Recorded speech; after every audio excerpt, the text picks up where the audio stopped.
The Rugby World Cup is almost here. I went to my first Twickenham game last Friday, which was mind-blowing. Unfortunately, the score was not, though, and it looks like I'm going for South Africa now. It's 12:30 in the afternoon, and I'm Liz Jones, your Managing Director of People2People UK and your host for P2P UK Live. We are live on Facebook, YouTube, Instagram, LinkedIn and Twitter, so don't forget to follow us.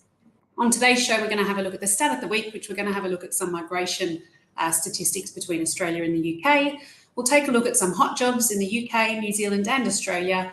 We're going to take a look back at a conversation between Mary Savova and Rianna to discuss the downsides of overworking, and then we'll take a look at the Twitter poll results.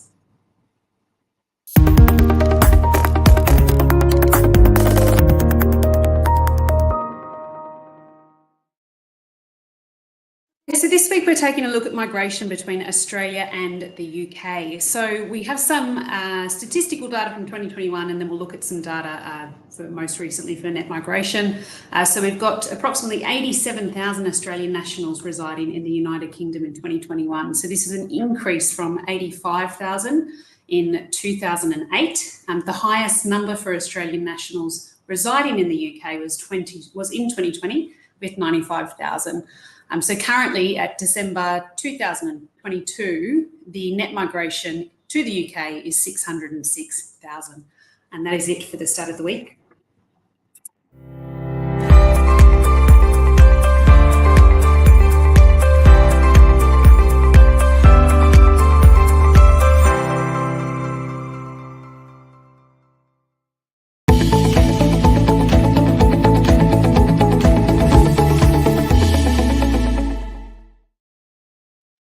Taking a look at some hot jobs now, and we are in the City of London, southeast. This is for a paralegal in the construction sector, paying $33,000 to £40,000. We're looking for somebody who can conduct through legal research to assist attorneys in developing case strategies, arguments and legal documentation. This person really needs to have a bachelor degree and/or paralegal certificate from an accredited institution and demonstrated experience. This role is being looked after by Hannah Scanlon, and you can catch Hannah at hannah.scanlon@people2people.co.uk. The next role we have is for a private equity associate. So this is Southeast London, paying £100,000 to £140,000. The ideal candidate for this role will have a comprehensive understanding of private equity and exposure to private equity practice, including buyouts, secondary transactions, restructurings and bolt-on acquisitions.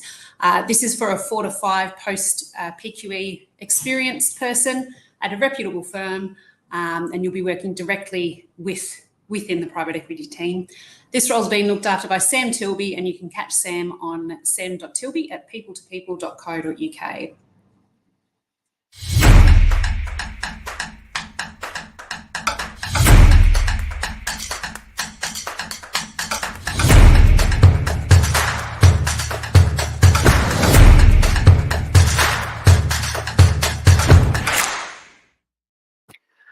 Okay, over to New Zealand, Auckland, to our frog hot jobs. This is for a warehouse assistant, paying $23 per hour.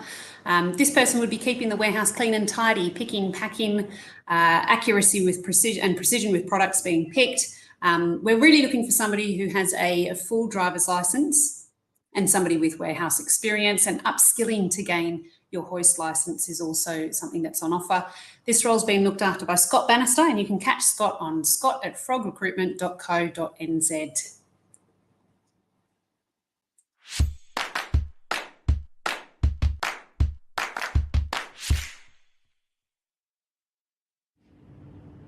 Hi there, Christina here from People to People. I'm currently recruiting for a business development manager working with a leading property provider. With an instantly recognisable name across the globe, this is an opportunity for you to join a business that can truly foster a successful and long-term career for you. Due to growth, this business is looking for a sales professional to join their facilities and property services team. You'll be responsible for identifying prospect customers and building key stakeholder relationships to ensure the growth of your facilities portfolio. Work with a strong sales team of like-minded, driven and motivated individuals in a supportive and encouraging environment. This role will pay up to $160,000 plus super for the right candidate, with the opportunity to earn commission. If you have sales and property experience, I want to hear from you. Please call me on 8270-9747 or click the link below in the comments for more information. Thank you.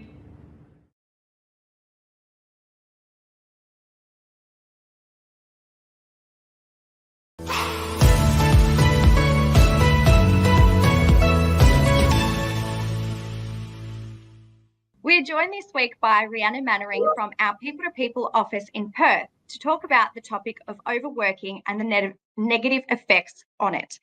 Hi, Rianna. What can you tell us about overworking? Hi, Mary. Thanks for having me. So in a recent report, it was reported that in Australia, over 70% of employees are feeling burnt out.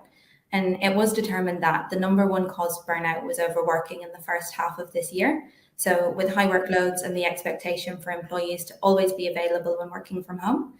But with this increase in burnout, it has made it difficult for employers trying to mandate staff returning to the office, as staff would rather work from home to try and avoid the added stress and time of commuting.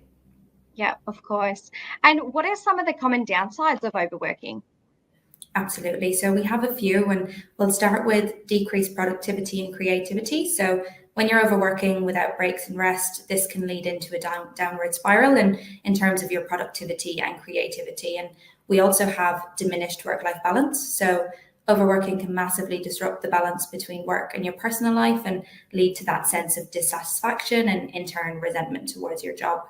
And this will be followed by mental health. So the constant pressure to always meet deadlines and perform at a high level can lead to burnout as well. So you've got that emotional and mental and physical exhaustion, which requires substantial recovery time. Yeah, of course. And I know here in Melbourne, talking to candidates, working from home has created that blurred line and I guess has caused some overworking. So what would you recommend are some steps that people could take to avoid that? Yeah, absolutely. So there's a number of steps that we can put in place. And the first one will be to set clear boundaries and really try and establish those boundaries between your work and your personal life and set your specific work hours, stick to them as closely as possible and try and not to work outside of those hours then. We would also recommend to take regular breaks and try and incorporate shorter breaks throughout the day just to recharge and help maintain your energy and focus. And then lastly, the big one, we would say prioritize your self-care. So make this a priority and engage in activities that bring you joy and relaxation. So exercise, reading, hobbies, spending time with your loved one, and then practicing mindfulness or meditation as well. I know yoga has been something that's massively helped me relax in stressful times. Yeah, that's a great tips there, Rianna. And yeah, I think ultimately some people forget how important little things like exercise are or spending time with your family or pets and the increase it can have on your overall well-being. So thank you so much for that. Really interesting tips there. And I think that, the blurred line, working from home, a benefit? Is it a benefit? I know when I'm working from home, I tend to stay at my laptop for all day. So I don't know. I think, it's got its perks, but definitely we need to be mindful and take breaks. So we didn't have a Twitter poll result for last week. So let's move on to next week's Twitter poll result. Okay, so something that you can vote on for next week. How are you finding your current workload? It's a lot, overworking, it's manageable.